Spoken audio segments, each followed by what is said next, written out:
This is a plastic model of a dividing head, and its job is to divide a circle up into even parts. It can be used several different ways. If I turn the crank on the back here, is called simple or plain indexing.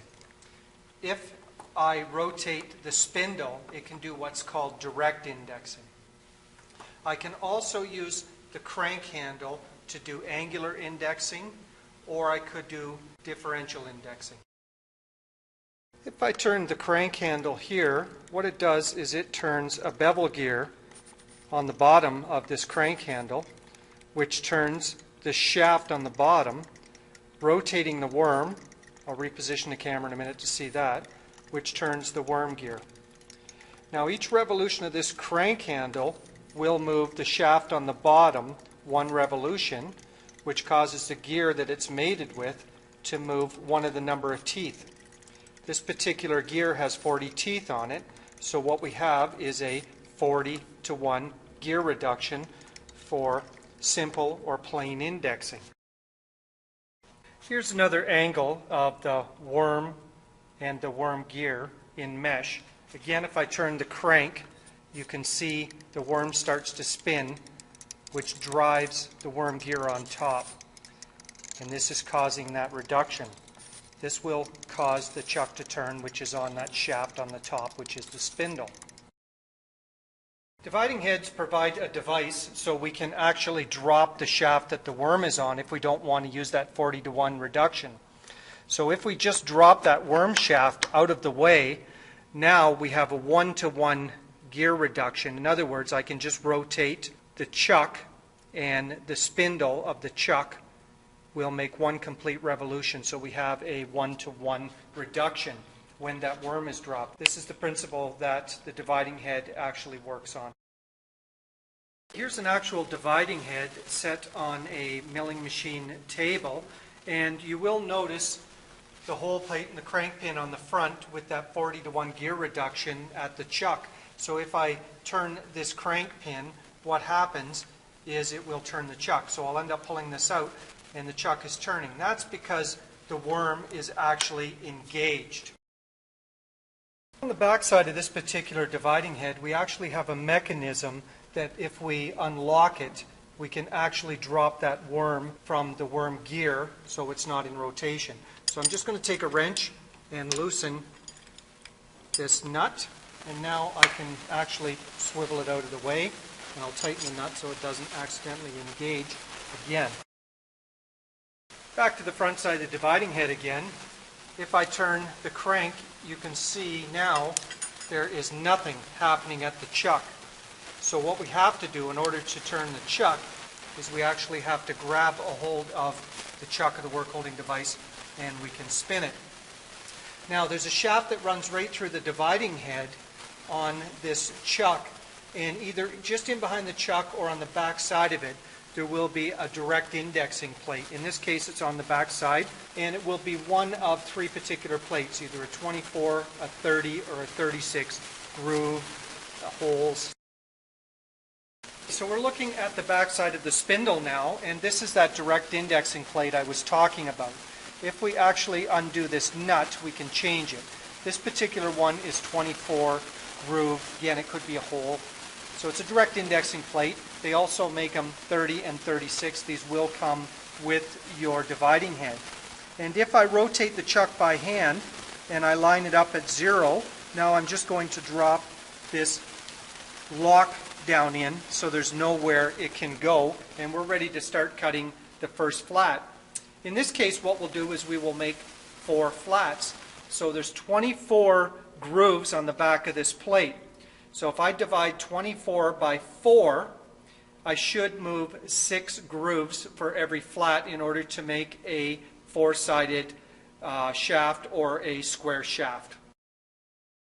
With that direct indexing plate locked into the 0 position, we're now ready to start to cut this part. So we brought the camera around to the front side where the work holding device or the chuck is, and we're ready to fire up the milling machine and cut the first flat. So milling machine's on. We're just going to move the table to cut the first flat.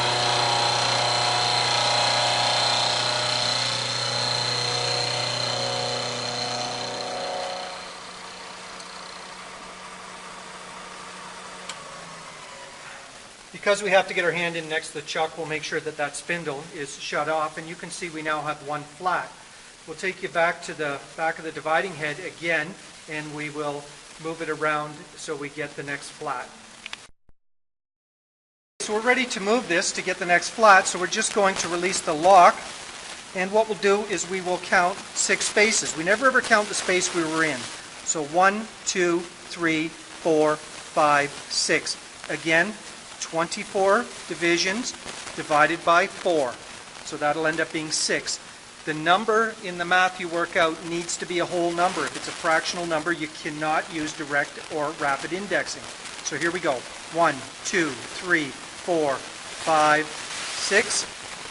We'll drop this back in, make sure it's secure, and we're ready to go again. We'll take the camera back out front.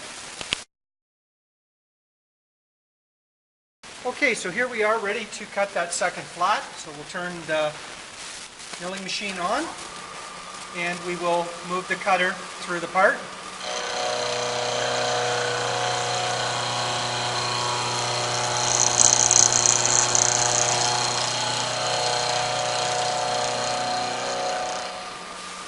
And again, we'll shut the milling machine off. Index the direct indexing plate around 6 more grooves. 1, 2, 3, 4, 5, 6. Drop it back in. Lock it in place. Come back around the front. I think this time I'll try and move it with the camera, see what happens.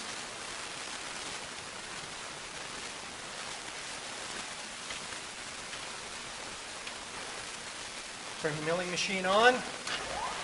Run the cutter through the part.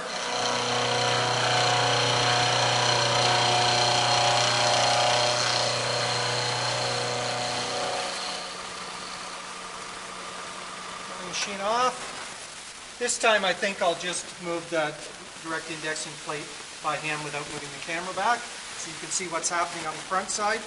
Again, 6 divisions. 1, 2, 3, 4, 5, 6. Drop the lock back in, and this should be our last flat for our square on the end of the shaft.